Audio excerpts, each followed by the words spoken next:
The Assembly will hear an address by Her Excellency Fiamē Naomi, Prime Minister and Minister for Foreign Affairs and Trade of the Independent State of Samoa. I request protocol to escort Her Excellency and invite her to address the Assembly.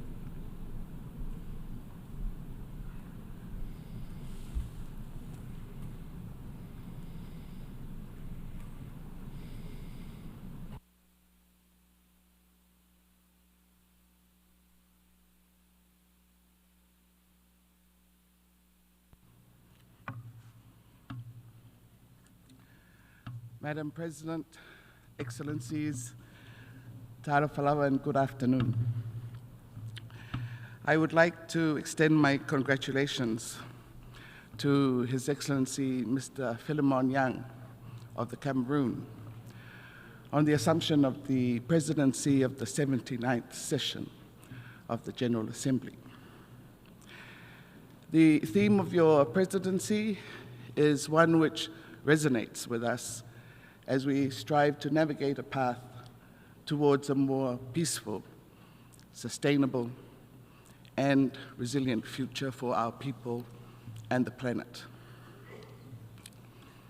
Please be assured of Samoa's support in the successful execution of your mandate.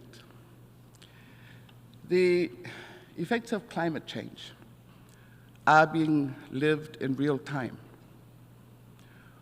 We're not even at the end of 2024, yet we've witnessed countries in all corners of the globe endure extreme weather events, from ferocious wildfires to devastating floods and scorching heat waves. In July this year, we saw the earliest Category 5 Hurricane Beryl hit the Caribbean with such ferocity, causing devastation, and even in parts of Mexico, Venezuela, and the USA. Our collective efforts must not end at national borders. In our most difficult times, it is easy to abandon the collective to safeguard the individual. But history reminds us of the folly of that approach. Climate change remains one of the gravest concerns for all countries, especially SIDS. Its impacts are more extensively felt due to our special circumstances and the lack of capacity to respond quickly and effectively. Unless substantial investments are made to mitigate climate change, boost adaptation, and build more resilient economies, we face urgent climate and financial risks. Climate change also has significant security implications for our food, water, and energy supplies. Competition over natural resources, loss of livelihoods, climate-related disasters, and potentially forced migration. We must do more to turn the tide, to honor our commitments and obligations, and to take urgent and ambitious climate action now. Our expectations for the upcoming COP29 in Azerbaijan include securing an agreement on NCQG that is truly fit for purpose. It is time to review the outcomes of the first global stocktake to ensure that new NDCs due in 2025 are as ambitious as possible.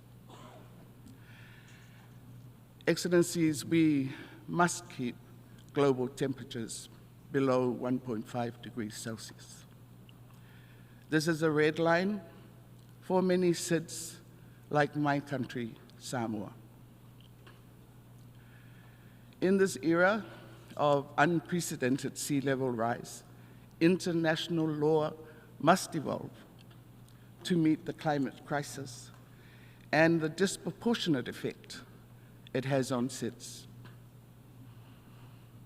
Earlier this week, AOSIS leaders adopted a declaration of sea level rise and statehood. The declaration provides affirmation that international law is based on the fundamental principle of the continuity of states. Our statehood and sovereignty cannot be challenged. No matter the physical changes wrought by the climate crisis, we will remain sovereign states unless we choose otherwise. As part of the Blue Pacific continent, Samoa is committed to ensuring that our ocean spaces, resources, and ecosystems remain healthy for current and future generations. We have witnessed many demands on our marine resources from a variety of sectors. Cognizant of the threats that such demands and pressures place on these critical resources, we launched the Samoa Ocean Strategy in 2020. Our national policy framework that seeks to sustainably manage Samoa's vast ocean and marine resources. The strategy provides bold and comprehensive integrated ocean management solutions to advance ocean stewardship and ensure that cultural and economic values that Samoans derive from the ocean continue to be available to all generations. Stewardship of the ocean extends beyond our national boundaries. In this regard, Samoa is working towards ratification of the BBNJ agreement, while continuing to engage regionally and internationally on advocacy of ocean health and sustainability of our marine ecosystems, including fisheries resources. We call on our partners to continue working with us to combat illegal, unreported, and unregulated fishing, which deprives us of resource benefits and undermines our management efforts. We continue to engage in the work of the INC for an internationally legally binding instrument on plastic pollution.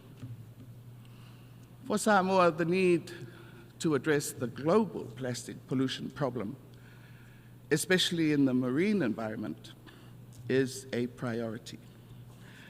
Your Excellencies, we need to protect our biodiversity, both terrestrial and marine. Healthy biological diversity maintains the web of life that we rely on, such as food, water, medicine, economic growth, and sustainable livelihoods. The protection of our mangroves and reef systems increase the resilience to climate change-driven erosion and flooding, supporting healthy ecosystems and the sustainable well-being of coastal communities.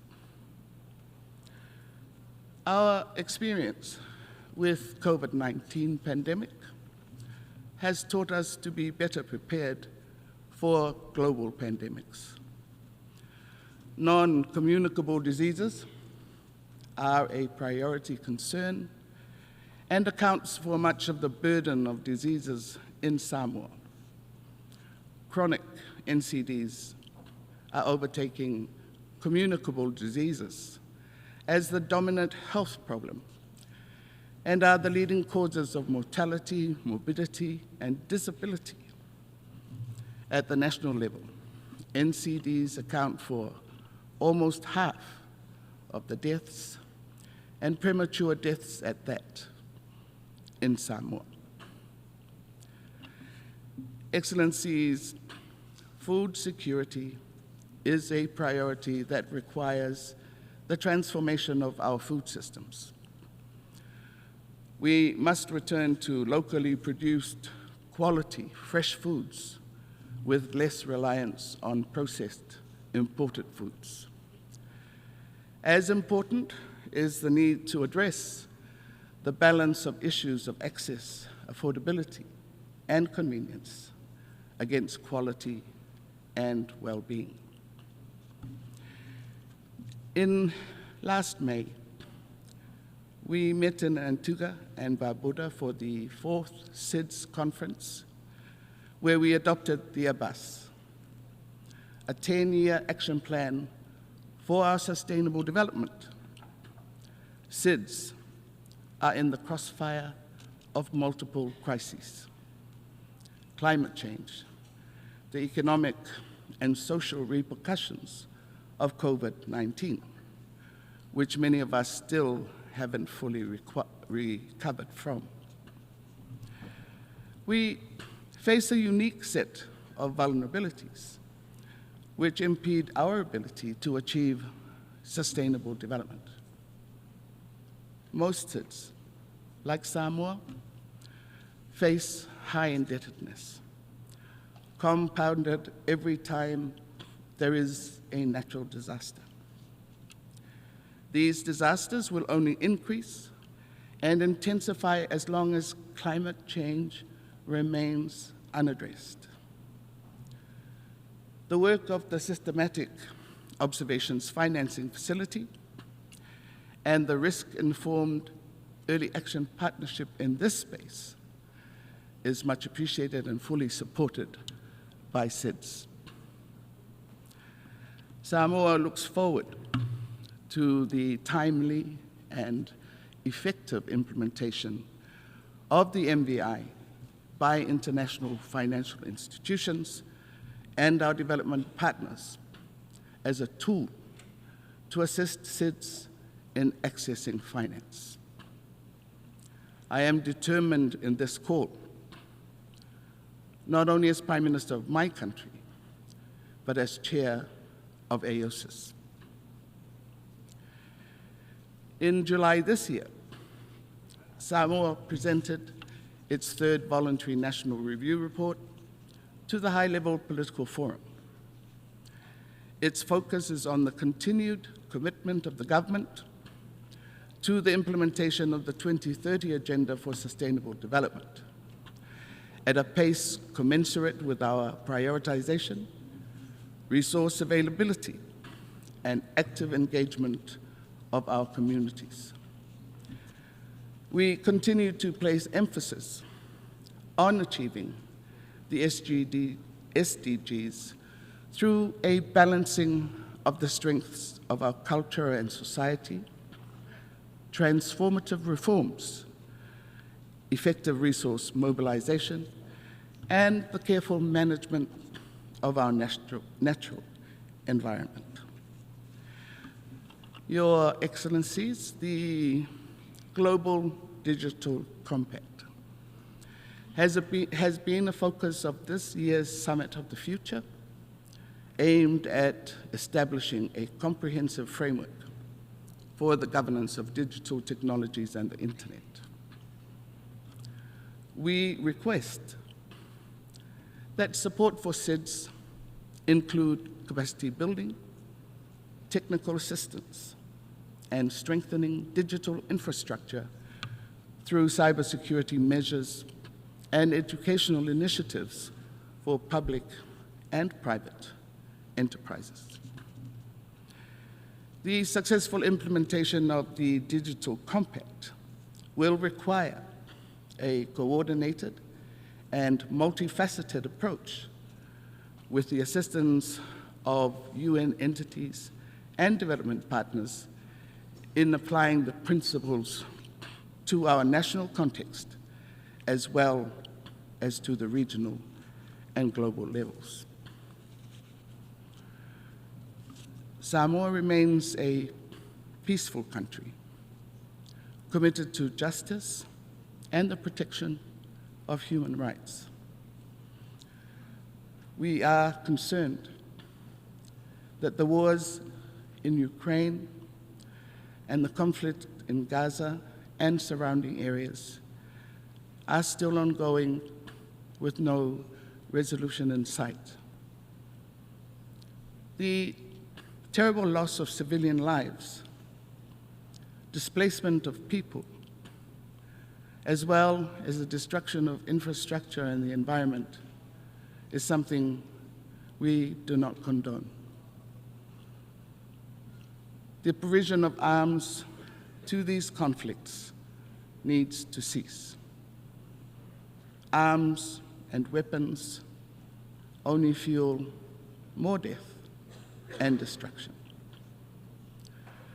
The UN can play a greater role in finding a path towards peace, and we are committed to the collective responsibility of our global community to achieve this through international cooperation and diplomacy. 2025, being the 80th year of the UN anniversary, presents an opportunity, all of us, to seriously consider the reforms of the Security Council. We must consider the expansion of both the permanent and non-permanent seats of the Security Council to enhance the representation of the underrepresented and the unrepresented regions. Your Excellencies, the more things change, the more we cannot afford to stay the same. The tools of a foregone era can no longer ensure our future. The complexity of the challenges that beset us requires a greater understanding of the challenges themselves, as well as those being challenged. Samoa remains committed to the United Nations, and our conviction that it remains the foremost forum to address all international issues. Whaftai, and thank you. On behalf of the Assembly, I wish to thank the Prime Minister and Minister for Foreign Affairs and Trade of the independent state of Samoa.